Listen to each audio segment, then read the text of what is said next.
اعوذ باللہ من الشیطان الرجیم، بسم اللہ الرحمن الرحیم۔ اور کچھ اور لوگ ہیں جن کا معاملہ اللہ کا حکم آنے تک ملتوی ہے، ان کو سزا دے گا یا ان کی توبہ قبول کر لے گا، اور اللہ خوب جاننے والا، بڑا حکمت والا ہے۔ اور بعض ایسے ہیں جنہوں نے اغراض کے لیے مسجد بنائی کہ زر پہنچائے اور کفر کی باتیں کریں اور ایمانداروں میں تفریق ڈالیں اور اس شخص کے قیام کا سامان کریں جو پہلے ہی سے اللہ اور رسول کا مخالف ہے، اور قسمیں کھا جائیں گے کہ بجز بھلائی کے اور ہماری کچھ نیت نہیں، اور اللہ گواہ ہے کہ وہ بالکل جھوٹے ہیں۔ آپ اس میں کبھی کھڑے نہ ہوں،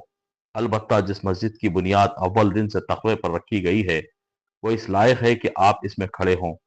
اس میں ایسے آدمی ہیں کہ وہ خوب پاک ہونے کو پسند کرتے ہیں، اور اللہ خوب پاک ہونے والوں کو پسند کرتا ہے۔ پھر آیا ایسا شخص بہتر ہے جس نے اپنی عمارت کی بنیاد اللہ سے ڈرنے پر اور اللہ کی خوشنودی پر رکھی ہو، یا وہ شخص کے جس نے اپنی عمارت کی بنیاد کسی گھاٹی کے کنارے پر جو کہ گرنے ہی کو ہو رکھی ہو، پھر وہ اس کو لے کر آتش دوزخ میں گر پڑے، اور اللہ ایسے ظالموں کو ہدایت ہی نہیں دیتا۔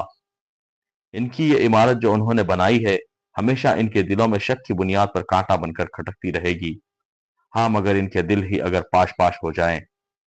تو خیر، اور اللہ بڑا علم والا، بڑی حکمت والا ہے۔ بلا شبہ اللہ نے مسلمانوں سے ان کی جانوں کو اور ان کے مالوں کو اس بات کی عوض میں خرید لیا ہے کہ ان کو جنت ملے گی۔ وہ لوگ اللہ کی راہ میں لڑتے ہیں جس میں قتل کرتے ہیں اور قتل کیے جاتے ہیں، اس پر سچا وعدہ کیا گیا ہے تورات میں اور انجیل میں اور قرآن میں، اور اللہ سے زیادہ اپنے عہد کو کون پورا کرنے والا ہے؟ تو تم لوگ اپنی اس بئی پر جس کا تم نے معاملہ ٹھہرایا ہے خوشی مناؤ، اور یہ بڑی کامیابی ہے۔ وہ ایسے ہیں جو توبہ کرنے والے، عبادت کرنے والے، حمد کرنے والے، روزہ رکھنے والے، یا راہ حق میں سفر کرنے والے، رکوع اور سجدہ کرنے والے، نیک باتوں کی تعلیم کرنے والے اور بری باتوں سے باز رکھنے والے، اور اللہ کی حدوں کا خیال رکھنے والے ہیں۔ اور ایسے مومنین کو آپ خوشخبری سنا دیجئے، پیغمبر کو اور دوسرے مسلمانوں کو جائز نہیں کہ مشرکین کے لیے مغفرت کی دعا مانگیں، اگرچہ وہ رشتہ دار ہی ہوں، اس امر کے ظاہر ہو جانے کے بعد کہ یہ لوگ دوزخی ہیں۔ اور ابراہیم کا اپنے باپ کے لیے دعائے مغفرت مانگنا وہ صرف وعدے کے سبب سے تھا جو انہوں نے اس سے وعدہ کر لیا تھا، پھر جب ان پر یہ بات ظاہر ہو گئی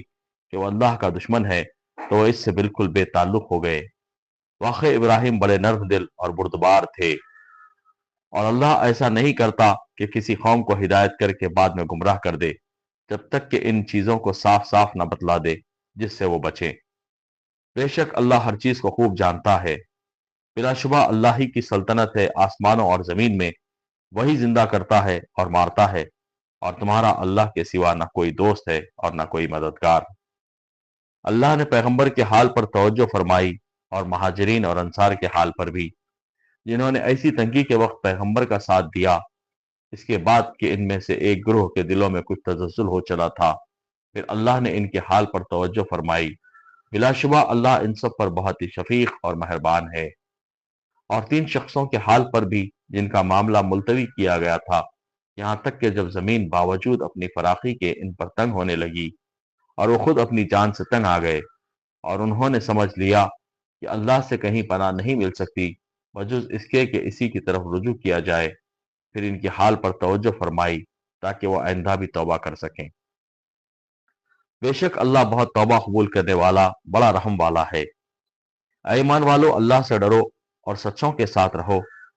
مدینے کے رہنے والوں کو اور جو دیہاتی ان کے گرد پیش ہیں، ان کو یہ زیبا نہ تھا کہ رسول اللہ کو چھوڑ کر پیچھے رہ جائیں، اور نہ یہ کہ اپنی جان کو ان کی جان سے عزیز سمجھیں۔ یہ اس سبب سے کہ ان کو اللہ کی راہ میں جو پیاس لگی اور جو تھکان پہنچی اور جو بھوک لگی، اور جو کسی ایسی جگہ چلے جو کفار کے لیے موجب غیظ بنا ہو، اور دشمنوں کی جو کچھ خبر لی، ان سب پر ان کے نام نیک کام لکھا گیا۔ یقیناً اللہ محسنین کو ضائع نہیں کرتا۔